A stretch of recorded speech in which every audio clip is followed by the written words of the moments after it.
Welcome to RGES Algebra 2. This is Lesson 15B. We'll be discussing sections 4.3 and 4.4 on graphing lines. Now recall that when you have two variables, usually an x and a y, in an equation, you have a line. For instance, something that looks like this will always graph to a line. Both an x in the first power and a y in the first power indicates a line. Now, we have been graphing these, recall, by going ahead and setting up a table, plugging in any values you want for x and calculating the y values. You'll want at least 3 points. 2 points make a line, but a third one's always good to check yourself to make sure it lines up. Now, that's laborious, and so there are easier ways to graph a line. So even though we've taught you this method, that's not the one you're going to typically use. Now, another method is to convert your equation into the slope-intercept form. Now, all that means is that I'm going to end up with y equals something, and everything else goes to the right side. Now, you know how to do that. Y equals something. This is the slope-intercept form. So looking at my equation above, I'm going to have 3x plus 2y equals 8, and I'm going to solve for y. You're going to solve for it by taking that to the other side. Going to get 2y equals negative 3x, write the x form before the constant, plus 8. And now divide everything by 2. And we're going to get y equals negative 3 halves x plus 8 halves, where 8 halves is 4. And this is rewriting the original equation into what's called the slope-intercept form. I recognize it as the slope-intercept form because it says y equals something. Now, why is that useful? Because the x, the constant associated with the x, is called the slope. And the constant associated with without the variable is called the y-intercept. Sometimes we will see the slope abbreviated as m and the y-intercept as b. So my general form would say y equals mx plus b. Now, how would I graph that then? Much easier than going and making a table. I say that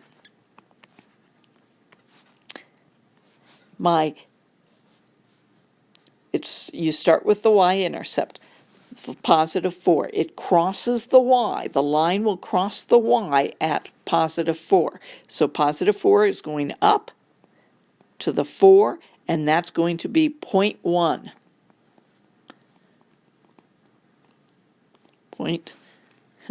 Sorry. 0.1. Right there.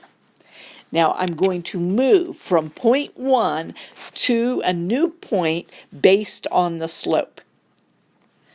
My negative or positive will always go with the numerator. Okay? So, slope is defined as the difference in the y. We could also call that the rise, how far up or down we're going, and over the difference in the x, or the run, how much to the left or right we're going. And I always like to take my negative sign to the numerator, so I'll always go to the right. So I'll either go up or down, depending on if it's positive or negative, and then I'll always go to the right. But I'll do it based on the value of the slope. So in this case, the slope is negative 3 over 2. So I'm going to go from my first point down 3, 1, 2, 3, right 2, and there's my second point. This is just marking it over, and this is my point. So now my line goes like this. I'm trying to write arrows there. And that's the line. Okay. So you go ahead and review that, and I'll do a couple more for you.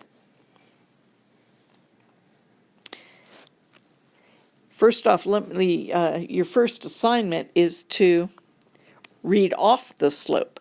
Well, to do that, let's say my first point is 1, 2, 1. 2, 1. My second point is negative 2, negative. Let's see, this is going to be hard. I don't want to get too carried away here. Yeah, that's right, I can do that. Negative 2, negative 2.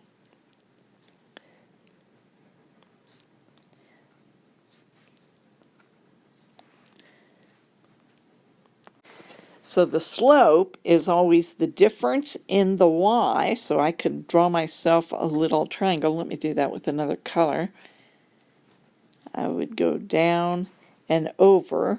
How far down did I go? First off, I'm going, well, that's all right. I'm going from 2, 1, so my y would be at 1 to negative 2. So that's a difference of 3. And over, so I could say over and up. Okay, but the run is the x value. So the difference in the x goes from negative 2 to positive 2, or that would be 4. Okay, see how we're doing it? We're going from here to here. My x is my denominator. I've gone from negative 2 to positive 2. That would be 4. My y is my numerator. I've gone from negative 2 on the y to a positive 1. That would be 3. Okay, so the slope would be 3/4. Now, anytime it angles up when you go from left to right, whether it's this way or this way or this way, these are all a positive slope.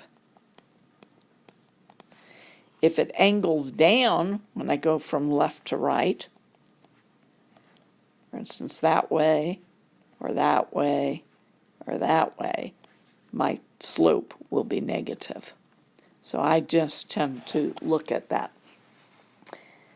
Okay, to rewrite an equation in slope-intercept form and then find the slope, all you're going to do for those is you are going to, here's 2 examples. The first one we always solve for y, and we're looking for the general form y equals mx plus b, where the slope is the m. So whatever the value is before the x is the slope. In this case, m equals, or slope equals negative 1. We're just taking the constant before the x. And of course, there's not a 1 written there, but it would be the same as negative 1 times x. Here we first have to solve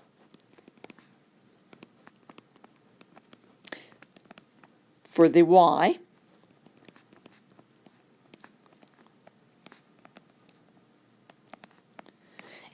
Whoops, don't forget your x value. Bad mistake on my part. And now the constant before the x is my slope. So that's what you're doing for those problems. It says rewrite it in slope-intercept form and then graph it. Well, let's go ahead and graph that one. What would I do there? I've got to go up to 4/3 on the y.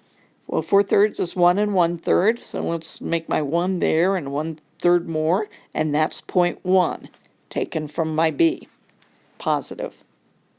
Now I'm going to go down to, now if that was 1 1/3, this is going to be 1/3, right?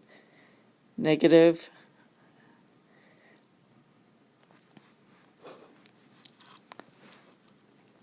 Okay, so